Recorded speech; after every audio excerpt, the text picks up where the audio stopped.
Hello friends, welcome to my channel excellent coaching. आज Holtzman ink block test के बारे में बात करेंगे। होल्ट्समैन का इंक ब्लॉक टेस्ट भी वैसे ही था जैसे रॉरसैक का था, बट इसमें क्या था कि इन्होंने थोड़ी सी इम्प्रूवमेंट करी थी उस टेस्ट से। और इसके दो फॉर्म्स थे, फॉर्म ए और बी, मतलब दो टाइप के थे ये टेस्ट। पैरेलल फॉर्म्स बनाए थे, दो टाइप के बनाए थे, जिसमें 45 कार्ड्स थे। और 45 कार्ड्स में कलर्ड भी थे और ब्लैक एंड वाइट भी थे। ए क्रोमेटिक मतलब ब्लैक एंड वाइट कार्ड्स। और जो इसमें जो चीज़ इन्होंने इम्प्रूव करी थी वो ये था कि जो टेस्ट इन्होंने डेवलप किया था उसमें कुछ चीज़ें जो इम्प्रूव करी थी, टेक्निकल डिफ़िकल्टीज जो रॉरसैक के टेस्ट में थी, जैसे कि उस टेस्ट में अनलिमिटेड नंबर ऑफ रिस्पॉन्सेज दे सकता था कोई भी क्लाइंट। तो वो प्रॉब्लम करता था कि कितने रिस्पॉन्सेज लेने हैं, कितने रिस्पॉन्सेज हमने रिकॉर्ड करने हैं। अनलिमिटेड रिस्पॉन्सेज थे, कोई नंबर ऑफ रिस्पॉन्सेज फिक्स्ड नहीं थे। तो वो इस टेस्ट में थोड़ा सा इम्प्रूवमेंट करी थी, क्योंकि यहाँ पे नंबर ऑफ रिस्पॉन्सेज फिक्स्ड थे। दूसरा ये कि पुअर स्कोरर रिलायबिलिटी के जो स्कोरिंग करते थे वो रिलायबल इतनी ज़्यादा नहीं होती थी। तो ये दो चीज़ें जो थी इस टेस्ट में इम्प्रूव करी थी। और जो इस टेस्ट में था, each response is followed by a two fold simple question. जब भी कोई रिस्पॉन्स देता था कोई क्लाइंट, तो उसके बाद उससे दो क्वेश्चन पूछते थे। पहला था कि what was the percept represented in the blot, and मतलब कि क्या चीज़ उनको उसमें नज़र आ रही है, जो वो इंक इंक का ब्लॉट है जो उसमें क्या चीज़ दिख रही है। दूसरा क्वेश्चन होता था कि what the percept suggest about the blot, कि वो जो परसेप्शन है जो वो देख रहे हैं उससे वो ब्लॉट के बारे में क्या सजेस्ट कर रहे हैं। तो यही दो क्वेश्चंस पूछते थे सिर्फ क्लाइंट से, और उन दोनों क्वेश्चंस को 22 रिस्पॉन्सेज के अंडर क्लासीफाई कर देते थे। So all the responses are then classified under 22 response variables. तो यहाँ पे मतलब दो ही क्वेश्चंस होते थे जिसका रिस्पॉन्सेज अब क्लाइंट से लिए जाते थे, तो फिक्स्ड कर दिए थे नंबर ऑफ रिस्पॉन्सेज।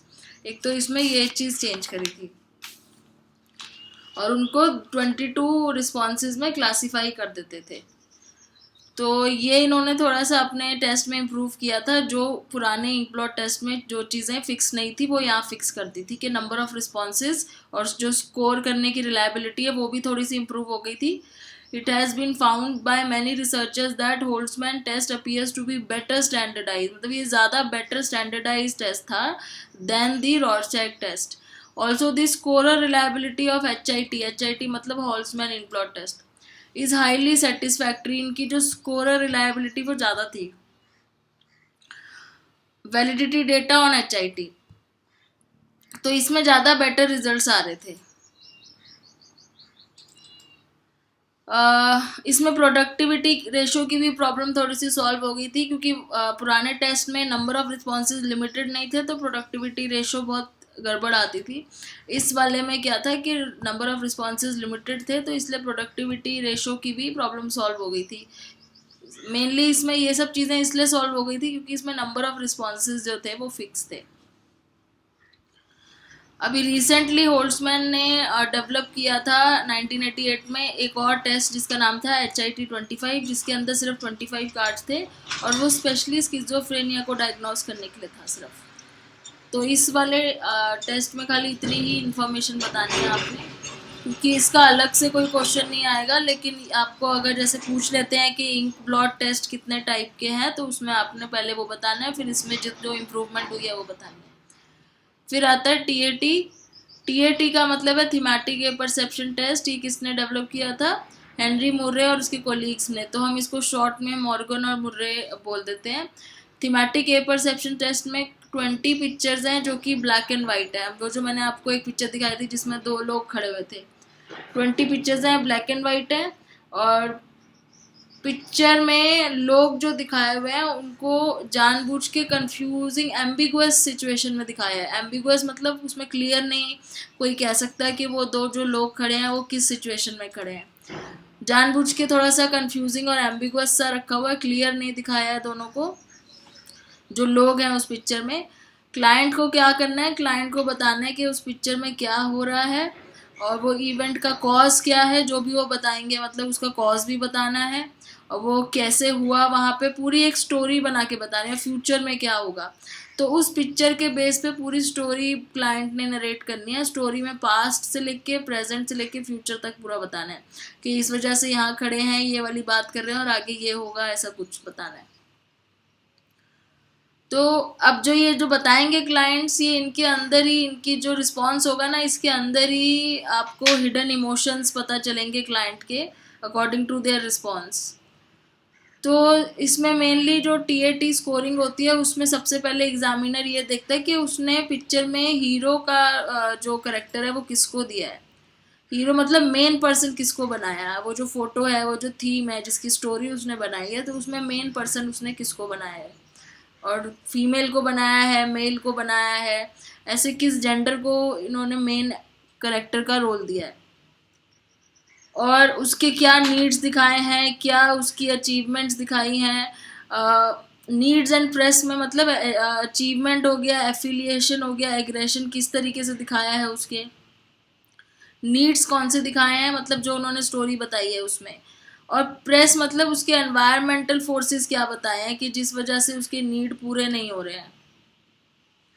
अब जैसे कोई स्टोरी देख के उस फोटो को कोई स्टोरी बता रहा है, मान लो कि ये ऐसे करना चाह रहे हैं लेकिन इनको ये प्रॉब्लम आ रही है, तो उसमें उनकी नीड क्या थे और प्रॉब्लम्स क्या थी। तो प्रेस मतलब जो एनवायरमेंटल प्रॉब्लम्स आ रही है जिसकी वजह से उनके नीड पूरे हो रहे हैं या नहीं हो रहे हैं।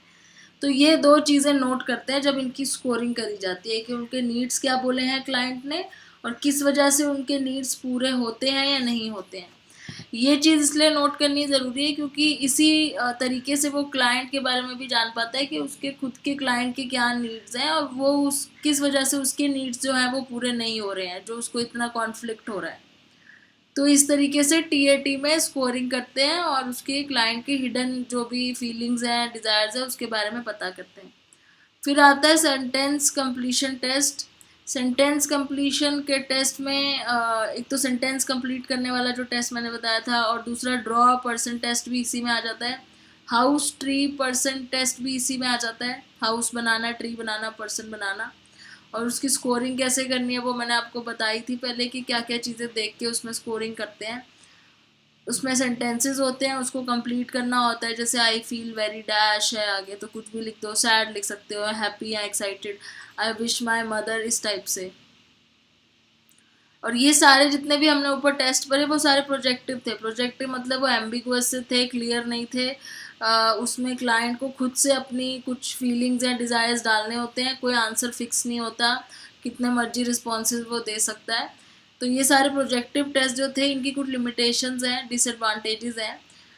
क्या है कि projective test are basically subjective in nature. ये वाले टेस्ट ऑब्जेक्टिव नहीं होते, ये सारे टेस्ट सब्जेक्टिव होते हैं क्योंकि इसमें जो एग्जामिनर है जो टेस्ट ले रहा है वो उनके आंसर अपने तरीके से इंटरप्रेट करता है।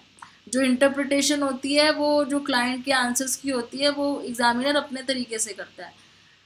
किसी के आंसर को अगर दो एग्जामिनर्स को दिखाओगे तो दोनों अपने अपने तरीके से इंटरप्रेट करेंगे, तो वो सब्जेक्टिव हो गया नेचर में। और दूसरी चीज़ ये है कि इंटरप्रिटेशन करने के लिए बहुत ज़्यादा डीप एनालिटिक और आर्टिस्टिक ट्रेट्स होने चाहिए। जो भी इंटरप्रेट कर रहे हैं उनके आंसर्स को, उसके पास बहुत डीप एनालिसिस के और आर्टिस्टिक ट्रेट्स होने चाहिए आंसर्स को सही इंटरप्रेट करने के लिए। रिलायबिलिटी वैलिडिटी प्रॉब्लम रहती है ऐसे टेस्ट में क्योंकि इनकी कोई साइंटिफिक एविडेंसेस नहीं है इनको प्रूफ करने के लिए, कोई स्टैंडर्ड ग्रेडिंग नहीं है, स्केल्स नहीं है। और दूसरी चीज़ ये है कि जो सामने वाला पर्सन है जो रिस्पॉन्स दे रहा है उसके मूड पे बहुत ज़्यादा डिपेंड करता है कि वो आंसर्स किस तरीके से देता है। अगर उसका मूड हैप्पी है तो वो सारे आंसर्स अपने, जैसे सेंटेंस कंप्लीशन टेस्ट में वो लिखेगा आई एम वेरी हैप्पी, अगर मूड सैड है तो सैड लिखेगा, तो उससे क्या आप उसकी पर्सनालिटी जज कर सकते हो? नहीं कर सकते। तो मूड के ऊपर फ़र्क पड़ जाता है यहाँ पे, इसलिए इन टेस्ट की रिलायबिलिटी थोड़ी सी मुश्किल है रिलायबल। फिर some situations variable like examiners physical characteristics. अब एग्जामिनर की फिजिकल कैरेक्टरिस्टिक्स से भी कई बार क्लाइंट इन्फ्लुएंस हो जाते हैं, तो वो उनकी फिजिकल कैरेक्टरिस्टिक्स अगर कोई बहुत डोमिनेटिंग दिखता है तो वो उसके हिसाब से फिर आंसर्स अपने थोड़े से सबमिसिव देना शुरू कर देते हैं। तो अगर एग्जामिनर की फिजिकल कैरेक्टरिस्टिक्स उनके रिस्पॉन्सेज को इन्फ्लुएंस कर रही है क्लाइंट को, तो वो रिस्पॉन्सेज रिलायबल नहीं हो सकते। प्लस अगर एग्जामिनर ने इंस्ट्रक्शंस देने में थोड़ा सा इधर उधर कर दिया तो भी आंसर्स में फ़र्क आ जाता है। तो एग्जामिनर किस तरीके से इंस्ट्रक्शन दे रहा है, वो क्लियर इंस्ट्रक्शन दे रहा है कि नहीं दे रहा है, उसकी पर्सनालिटी कैसे इन्फ्लुएंस कर रही है क्लाइंट को, क्लाइंट का मूड कैसा है, इन सब चीज़ों पे डिपेंड करता है। तो आंसर जो है बहुत चीज़ों पे ऐसी बहुत सारी चीज़ें हैं जिनको हम कंट्रोल नहीं कर सकते, जिसके बेस पे रिस्पॉन्सेज जो हैं डिपेंडेंट हो जाते हैं, और इसलिए इस टेस्ट से मिलने वाली इंफॉर्मेशन टोटली साइंटिफिकली रिलायबल नहीं मानी जाती। फिर उसके बाद ये लिखा हुआ है कि projective techniques are not guided by any consistent meaningful and testable theory. इसके पीछे कोई कंसिस्टेंट मीनिंगफुल थ्योरी नहीं है, टेस्टेबल थ्योरी नहीं है, इन चीज़ों को टेस्ट नहीं किया जा सकता, कोई इम्पीरिकल एविडेंस भी नहीं है। जैसे साइंस के हर एक्सपेरिमेंट के पीछे कोई ना कोई एक प्रूफ होता है उसको साबित करने के लिए, इसके पीछे कोई एविडेंस नहीं है कि जो इन्होंने रिस्पॉन्स दिए हैं उसका यही इंटरप्रिटेशन बनता है। There is no evidence showing a relation between global interpretation of projective techniques by expert। तो जितने भी पूरे दुनिया में ग्लोबली ये टेक्निक जहाँ जहाँ यूज़ करती है उनका आपस में क्या रिलेशन है उसके पीछे कोई एविडेंस नहीं है, सबका अपना अपना इंटरप्रिटेशन होता है, अपना सब्जेक्टिव इंटरप्रिटेशन होता है। तो फाइनली ये क्या कह रहे हैं कि एक तो पुअर प्रोडिक्टिव एबिलिटी है रिगार्डिंग फेलियर और success in various walks of life, कि प्रोजेक्टिव टेक्निक के बेस में ये चीज़ नहीं प्रिडिक्ट कर सकते कि वो आगे जाके अपनी लाइफ में फेलियर होगा या सक्सेसफुल होगा। तो ये जब ये सब चीज़ें इस टेस्ट से पता ही नहीं चल सकती, तो प्रोजेक्टिव टेक्निक जो है एक तरीके से यूज़ करने का इतना ज़्यादा कोई बेनिफिट नहीं है। थोड़ी बहुत चीज़ें आप उससे पता कर सकते हो साइको एनालिसिस के थ्रू, अनकॉन्शियस माइंड के अंदर जो चीज़ें चल रही है, लेकिन उससे पर्सनालिटी पूरी की पूरी या आगे फ्यूचर में उसका बिहेवियर कैसा होगा ये चीज़ें जज नहीं हो सकती। फिर आती है बिहेवियर असेसमेंट। प्रोजेक्टिव टेक्निक के बाद आते हैं behaviour assessment technique. Behaviour assessment क्यों कर रहे हैं? क्योंकि जो बिहेवियरिस्ट हैं जैसे स्किनर है और वॉटसन है, वो ये बोलते हैं कि पर्सनालिटी टेस्ट करने के लिए हमें बिहेवियर टेस्ट करना ज़रूरी है। जिस तरीके से कोई बिहेव करता है उसी से उसकी पर्सनालिटी टेस्ट हो सकती है, ना कि अनकॉन्शियस माइंड से। तो वो अनकॉन्शियस माइंड को बिल्कुल ही रिजेक्ट करते हैं कि उसके बेस पे आप किसी का बिहेवियर नहीं टेस्ट कर सकते, जबकि जो बिहेवियर वो शो कर रहा है। और पर्सनालिटी क्या है? Personality is a composite set of learn responses. हमने जो चीज़ें लर्न करी है, हमारे रिस्पॉन्सेज सारे लर्नड है, जैसे कि हमने क्लासिकल कंडीशनिंग में देखा हुआ है कि हम रिस्पॉन्सेज लर्न करते हैं ऑपरेंट कंडीशनिंग में। तो ये सारी जो चीज़ें हैं लर्न रिस्पॉन्सेज हैं जो हमारी पर्सनालिटी बनाती है। और लर्न रिस्पॉन्सेज कैसे होते हैं? जब हमें स्टिमुला एनवायरनमेंट से मिलता है। तो बिहेवियर असेसमेंट में इसलिए बिहेवियर को स्टडी किया जाता है। तो इसको बिहेवियर को स्टडी करने के लिए पहला तरीका है डायरेक्ट ऑब्जर्वेशन, डायरेक्ट ऑब्जर्व करना। तो while the client while engaged in ordinary daily routine behaviour, client अपने डेली रूटीन बिहेवियर में है, जैसे घर में है, स्कूल में है, वर्क प्लेस में है, नेचुरल सेटिंग में है, तब उसको ऑब्जर्व करना। और उसके बाद और दूसरे मेथड क्या है? रेटिंग स्केल्स यूज़ करना, कि उसको बोलना कि आप इसमें रेटिंग दो अपने किसी बिहेवियर को, जैसे होता है 5 3 2 1 5 4 3 2 1 रेटिंग देनी होती है। एक होता है फ्रीक्वेंसी काउंट, होता है कि कितनी बार उसने इस तरीके से बिहेव किया, तो फ्रीक्वेंसी काउंट करते हैं। सो इन रेटिंग स्केल आइदर साइकोलॉजिस्ट और the client assign a number rating. तो रेटिंग स्केल में या तो साइकोलॉजिस्ट रेटिंग देता है, जैसे 5 दे दिया, जो चीज़ उसको लग रहा है बहुत ज़्यादा एक्सट्रीम में है उसको 5 दे दिया, जो चीज़ मिडल में आ रही है उसको 3 दे दिया, या फिर क्लाइंट खुद देता है अपने आप को रेटिंग। और जो फ्रीक्वेंसी काउंट होता है उसमें काउंट किया जाता है कि कितनी बार कोई चीज़ हुई है, कितनी बार उसने इस तरीके से बिहेव किया है। तो ये दोनों बिहेवियर असेसमेंट के लिए यूज़ किए जाते हैं। और लिमिटेशन क्या है इसकी? इसमें भी एक तो ऑब्जर्वर का बायस आ जाता है। ऑब्जेक्टिव तो ये भी नहीं है, ये भी सब्जेक्टिव है, क्योंकि जो ऑब्जर्वर है वो अपने तरीके से लिख रहा है रिस्पॉन्सेज के बारे में। जो अगर दो लोग ऑब्जर्व कर रहे हैं किसी एक पर्सन को, तो दोनों के आपको पढ़ने में अलग अलग लगेंगे दोनों की ऑब्जर्वेशन, क्योंकि वो अपने तरीके से लिख रहे हैं उसको। तो यहाँ पे भी सब्जेक्टिविटी आ गई। फिर इसमें एक्सटर्नल एनवायरनमेंट पे कोई कंट्रोल नहीं है, वो अपने नेचुरल सेटिंग में जैसे बिहेव कर रहा है उसके ऊपर आपका कोई कंट्रोल नहीं है, तो ये क्योंकि लैब के अंदर नहीं हो रहा है। फिर अब ये जो हमने प्रोजेक्टिव टेक्निक्स पढ़ी, उसके बाद हमने बिहेवियर असेसमेंट के बारे में पढ़ा, ये दोनों तो सब्जेक्टिव में आ जाते हैं कि ये सब्जेक्टिव हैं दोनों। इनमें जो रिस्पॉन्सेज देते हैं क्लाइंट, उसकी जो इंटरप्रिटेशन होती है वो सारी बहुत सब्जेक्टिव होती है, एग्जामिनर के ऊपर डिपेंडेंट होती है। अब एक मेथड है जो थोड़ा ऑब्जेक्टिव है, और वो है पर्सनालिटी इन्वेंट्रीज। इन्वेंट्री क्या होता है, बहुत सारे क्वेश्चंस होते हैं, उसको आंसर्स देने होते हैं क्लाइंट ने। तो personality inventory is a printed form that consist of set of statements और questions applying to human behaviour. और जो उनके आंसर्स होते हैं वो येस, नो या कैन नॉट डिसाइड में होते हैं। कोई भी क्वेश्चन होगा उसका आंसर या तो येस होगा या नो होगा या कैन नॉट डिसाइड होगा, तो उसमें से एक वो चूज करेगा क्लाइंट। अब इसमें क्योंकि एग्जामिनर अपना कुछ नहीं ऐड कर सकता, जो क्लाइंट ने आंसर दिया वो येस या नो में या कैन नॉट डिसाइड में होगा, तो ये थोड़ा सा ऑब्जेक्टिव हो जाता है। जैसे कैटल का 16 PF वाला जो टेस्ट है वो पर्सनालिटी इन्वेंट्री का टेस्ट है। एक कोस्टा मैक्रे का जो नियो पाई वाला टेस्ट है वो वाला भी सेम है। और MBTI Myers Briggs Type Indicator test है। ये सारे तीनों ही पर्सनालिटी इन्वेंट्री के इन्होंने एग्जाम्पल दिए हुए हैं। Introversion extraversion is a classic dimension. तो सबसे पहले तो इन्होंने इस डायमेंशन से ही शुरू किया था कि पहले यही देखने के लिए कि इंट्रोवर्जन या एक्सट्रावर्जन किस में, दोनों डायमेंशन में से पर्सनालिटी किस में आ रही है किसी की। उसके बाद धीरे धीरे वो बिग 5 वाला जो आ गया था उसमें पांच चीज़ें ऐड हो गई थी और आगे आगे बढ़ते गई। तो ये सारे पर्सनालिटी इन्वेंट्रीज हैं। जैसे आइजेंक का पर्सनालिटी क्वेश्चनेयर है, वो भी इसी का एग्जांपल है। कैलिफोर्निया साइकोलॉजिकल इन्वेंट्री, तो ये सारे एग्जांपल्स हैं इसके। MMPI क्या है, मिनेसोटा मल्टीफेजिक पर्सनालिटी इन्वेंट्री, और इसका पार्ट 2 है, वर्जन 2, इसलिए इसको MMPI 2 बोलते हैं। जो सबसे ज़्यादा यूज़ होने वाली पर्सनालिटी इन्वेंट्री है, इसलिए इसको इन्होंने अलग से डिस्कस किया है क्योंकि ये सबसे कॉमनली यूज़ होने वाली पर्सनालिटी इन्वेंट्री है। और इसमें क्या लिखा हुआ है कि इस टेस्ट के अंदर 567 स्टेटमेंट्स हैं। स्टेटमेंट्स के नीचे ऑप्शंस होते हैं ट्रू, फॉल्स या कैन नॉट से। जैसे जो स्टेटमेंट आपको लगता है आपके लिए ठीक बैठ रही है आपकी पर्सनालिटी के हिसाब से, आप लिखोगे ट्रू, आप तो टिक करोगे उसमें ट्रू, नहीं तो फॉल्स, नहीं तो अगर आपको डाउट है तो आप कैन नॉट से पे टिक करोगे। तो इस तरीके से इसमें 567 स्टेटमेंट्स हैं और यही सेम इन्वेंट्री यूज़ करके काफ़ी चीज़ों को, डिसऑर्डर्स को भी डायग्नोस किया जा सकता है, जैसे स्किज़ोफ्रेनिया को, डिप्रेशन को।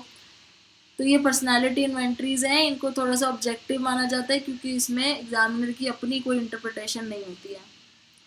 अब इनकी भी कुछ लिमिटेशंस हैं कि पर्सनालिटी इन्वेंट्री जो है वो एकदम टोटली 100% वो नहीं है, फुल प्रूफ मेथड नहीं है यूज़ करने का। इसकी भी एडवांटेजेस भी हैं, डिसएडवांटेजेस भी हैं। एडवांटेजेस क्या है कि ये स्टैंडर्डाइज होते हैं as compared to projective technique या इंटरव्यू या ऑब्जर्वेशन ले लो, तीनों से ज़्यादा बेटर स्टैंडर्डाइज होती हैं ये इन्वेंट्रीज। प्लस इसमें ऑब्जर्वर बायस नहीं होता है क्योंकि ऑब्जर्वेशन नहीं हो रही है यहाँ पे, कोई इंटरप्रिटेशन बायस नहीं होता है क्योंकि इंटरप्रेट आप अपने हिसाब से नहीं कर रहे हो, क्लाइंट के रिस्पॉन्स से कर रहे हो जो उसने येस, नो या कैन नॉट से में दिया हुआ है। ठीक है। प्लस इसकी जो है वैलिडिटी और रिलायबिलिटी काफ़ी हाई होती है क्योंकि इसमें जो रिस्पॉन्सेज होते हैं वो टोटली फिक्स्ड होते हैं और स्कोरिंग करने का तरीका भी एक प्रॉपर स्केल से होता है। तो ये रिलायबिलिटी, वैलिडिटी टोटली इसकी वैलिड मानी जाती है। इसमें भी कुछ प्रॉब्लम्स भी हैं, लेकिन जैसे some people still fake their answers, कुछ लोग इसमें भी फेक आंसर्स कर देते हैं। जैसे इंटरव्यू में हमने पढ़ा था कि गलत आंसर देते हैं, कुछ लोग इसमें भी फेक आंसर्स देते हैं और सोशली एक्सेप्टेबल वेज में रिस्पॉन्ड करते हैं। कोई स्टेटमेंट ऐसी उनको लगेगी कि अगर उसको वो ट्रू लिख देंगे तो उनकी पर्सनालिटी ख़राब हो जाएगी किसी के सामने, तो वो उसमें फॉल्स लिखेंगे। तो जानबूझ के सोशली एक्सेप्टेबल वेज में आंसर देते हैं। और कई बार कुछ लोग होता है जो उसको सीरियसली आंसर करते भी नहीं है, रैंडमली आंसर कर देते हैं बीच बीच में छोड़ के जहाँ जहाँ उनको ठीक लगे। तो ये इन्वेंट्री भरवाने में भी थोड़ा सा एक प्रॉब्लम है कि हर कोई इसको सीरियसली नहीं भरता है और मिस कर देते हैं आंसर्स या गलत रिस्पॉन्स दे देते हैं। तो यहाँ पे ये भी लिमिटेशंस भी हैं। उसके बाद ये लास्ट में कुछ असेसमेंट क्वेश्चंस हैं और ये यूनिट यहाँ ख़त्म हो चुका है।